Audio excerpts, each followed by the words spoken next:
Ladies and gentlemen, welcome to Token Post interview. I'm here joined by Ms. Jade Zhang, the CEO of 믹스마블, and Mary Ma, the co-founder of 믹스마블. Welcome. Oh, Nice to meet you. Thank you. So it's always good to start interviews with an introduction, right? So for those who are not familiar with 믹스마블 or Hyper Dragons, the name might sound a bit unfamiliar. So would you care to introduce yourselves and 믹스마블 as well? okay. Hello everyone. I'm Jade, founder and CEO of 믹스마블. I have been working in the game industry for over 30 years. I started my career in Ubisoft as an engine engineer. I participate in a lot of AAA games such as Assassin's Creed, Prince of Persia, Tom Clancy branding games. I'm also a serious entrepreneur. I devote myself into build up company, creating real value. Values, yeah. Yes. I remember when I was 14 playing Prince of Persia with my brother. Okay. For you, Mary, would you care to introduce yeah, yourself? yeah, just a short one. I'm a co-founder of Mary Ma, and I am a serious entrepreneur too. Mm-hmm. Yeah. And would you care to introduce us a little bit about 믹스마블 and the history behind it? Yeah, sure. And actually, our team has been working in blockchain industry for over 2 years, and all of the co-members of our team will have over 10 years experience in gaming industry. Mm-hmm. So actually, 믹스마블 is a new generation of publishing platform and a high quality content community. Mm-hmm. Now let's dive into the interview. Now, Yep. Hyper Dragons is now the second most popular game, Ethereum-based games in the world. Mm-hmm. So, including Hyper Dragons, how are the games launched by 믹스마블 performing so far? For one thing, that Hyper Dragon actually was the number one, the top one on All right. Ether, right? Since last August, we Mhm. surpasses CryptoKitties. Mm-hmm. And in terms, talking to the other games launched by 믹스마블, like Hyper Dragon Go, Mm-hmm. it's number one on ONT, ontology, and we covers like 70 to 80% traffic on the main public chat, yeah. Mm-hmm. And the DAU is around like 7,000, right? Yes. 8,000 DAU, daily active user. Mm-hmm. And for Hyper Dragon, it's like 10,000 DAU on Tron. It's Mhm. top one as well. Mm-hmm. So basically, the game developed by 믹스마블, we never fall out of top five. Mm-hmm. Yeah. Now, Jade, this is a question for you. You've been, like you said, you've been working in the gaming industry over 30 years, right? So, what would you say that catches the user's eye most when it comes to developing games? Is it the quality? Is it the technology? Or is it the... What do you think is most important when it comes to developing games? I think Ubisoft told me, teach me that a perfect game is it can combine the best technical and the best user experience. Mm-hmm. So- Technology plus user experience. Yes, Okay. yes. Make a perfect game. Mm-hmm. Okay.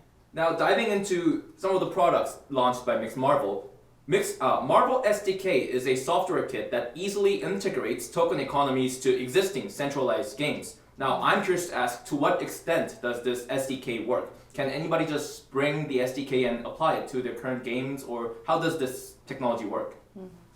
Yeah, you are perfectly right. Yeah. So the SDK actually is a whole set of developing toolkit. Mm-hmm. It's including all the tools you need to develop your game, Mhm. like the modules. You can simply pull and drag all the modules, Okay. and we have already abstracted all the logics into 4 basic modules: the item, character, scenario, and rules. Mhm. So it's simply used. Mhm. And in terms of the blockchain part, you can simply use our toolkit to get into the exchange, the wallet, and all the main public supporting you need. Mhm. And in terms of the user side, we have already developed the community and the social media part, so you can use the toolkit directly. Now, games developed by Marvel SDK would be published on the Mixed Marvel universe, right? Exactly. Exactly. So yes. all the games would share the same community, is that correct? Yes. Now, depending on the type of the game, the point systems can be different. So, for instance, quiz games and FPS games are going to have different pointing mechanisms, Yep. which would mean that both games would, once both games decide to adopt the token economy provided by Marvel SDK, the SDK would have to adopt to different standards and variables. Now, when it comes to the tech behind Marvel SDK, does it account for all the standards? Well, it's a very good question, actually. Yeah. Actually, when we're talking about Mixmavel SDK, it's more for the publishing side. Oh, okay. And not for the technical or developing side. So, if you want to develop a brand new or a very complex game like LOL, like this kind of games. Oh yeah, the like League of Legends. Exactly. You need to use the professional gaming developing engine for sure. So actually, what we do for the platform is we offer the service for the developing, and it's more for a publishing side, like just we mentioned for the connecting with the public chains, with the connecting with exchanges or wallet, and for the user. So basically, we offer three services. The first is to approaching to the users. Second one is to active the users, and the third one is the payment of the users. Oh, okay. So this is more the service the SDK is offering. Not the developing side. Not the developing side, more for the service and publishing side. So besides that, we also offer a whole set of a whole service for publishing. So like if you are newly in the blockchain gaming, it's quite different from the traditional game actually. Like you say, the point mechanism is totally different. So we will offer our service to teach them how to build up, how to design correct or proper token economy in the blockchain game. So it's a service the company is also offering. It's like the traditional game industry. We got publishing company, and they will help you to upgrade your product and help you to get more channels to the users. I never should have asked that question. That was so difficult for me to understand now. No, sorry. Now, according to the website, there are currently 3 games powered by Marvel SDK. Yes. So how is the current status of adoption? Is it complete? And if so, how is the user feedback when it comes to DAUs or changes, user activities? Are there any changes or improvements by the fact that they have decided to adopt Marvel SDK? Right, it's a very good question. Well, actually, why the SDK can the influence of Mixmavel SDK is not the most important part for the user's experience, to be honest. So, what do we do to improve the DAU and to strengthen user experience? Is we lower the friction when user get into our game. And like Hyper Snake, for example, we newly launched it. Users do not have to install any wallets or instruments, infrastructures when they newly enter to the game. So they can experience, and the data and the digital assets will be recorded on our layer 2 solution first. And when they want to withdraw or exchange the token, that is the time they need to install the wallet.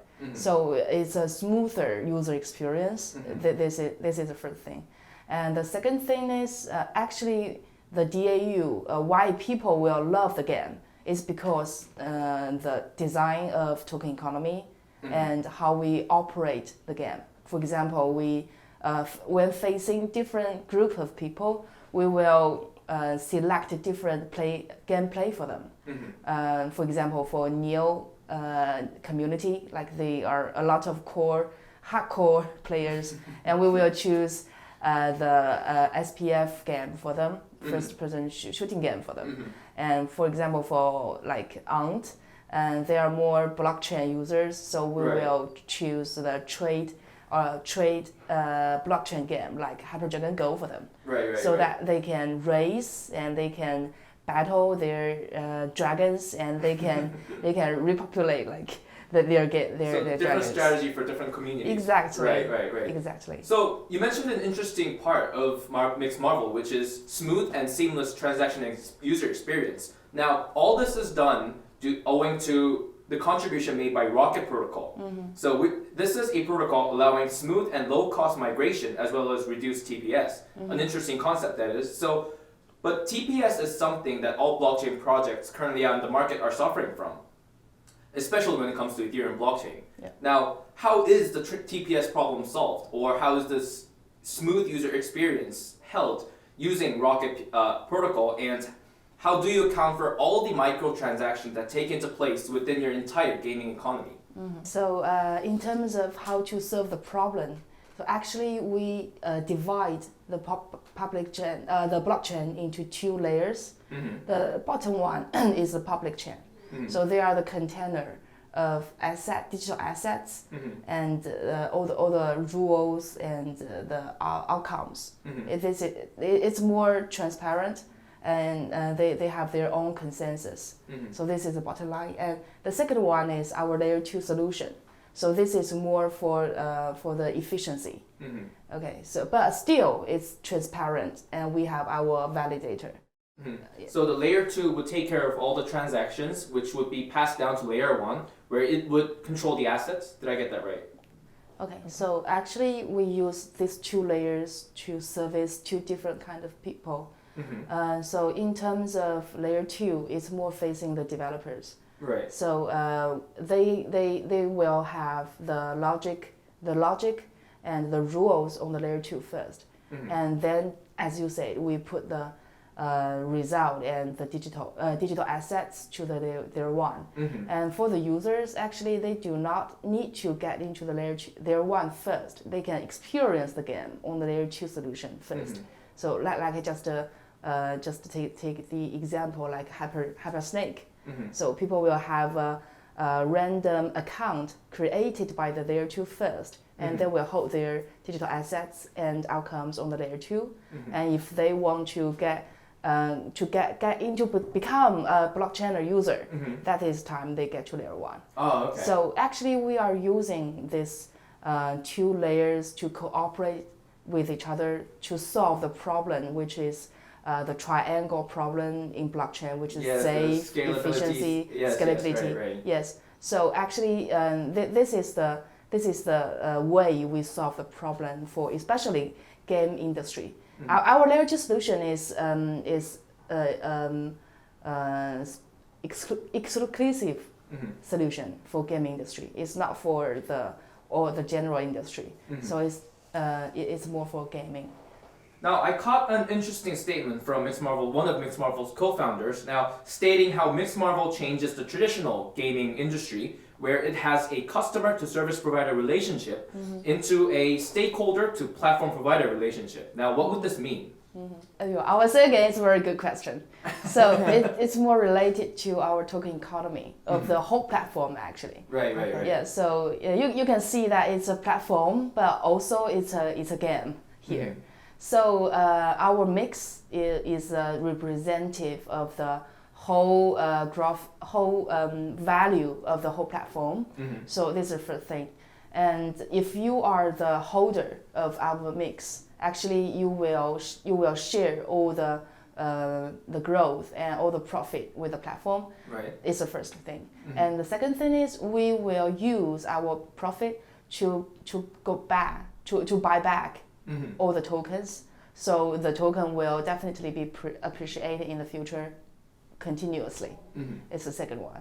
And the third one is actually we are serving 4 different characters, 4 parties in the whole platform, which are developers and content producers, users, and they are going to be layer 2 validators. Right. So if you do things in any kind of good things in these 4 sectors, you will be rewarded with mix. So actually you are the investor and also one of the owners of the platform. And a contributor, right? Exactly, contributor. So it's more like if you say in the traditional industry, it's like several big in gaming companies as an alliance, they are giving back profit. They are sharing profit with all the users, all the contributors in the whole ecosystem. Mm-hmm. Now, the gaming market is huge. However, the public is yet to catch the benefit or the advantages of blockchain-based games, which is profit, like you mentioned. Now, what do you think is left for the blockchain gaming industry to do when it comes to bringing the mass public into their ecosystem? Yeah. So how we attract the mass into our blockchain world is because we have two kinds of characters in the in all the audience we are facing. One is investor and one is the consumers. Right. So actually the blockchain game is quite different from the traditional games. You can not only play game, but also you will be rewarded. Well, I want to mention that firstly, the blockchain game, you should be playful. Right. Yeah. Games should be fun, right? Yes, game should be fun, and user experience cannot be worse than the traditional game. Of course. Yeah, it's a very important condition. So under this condition, we can give you an example, like Hypersnake, we just debuted. So when you firstly enter our Hypersnake, you will be able to launch in two different types. One is a casual mode. So this time you can just visit as a guest. And the layer 2 will create a random account for you first. And you can go into our battlefield and to experience the game.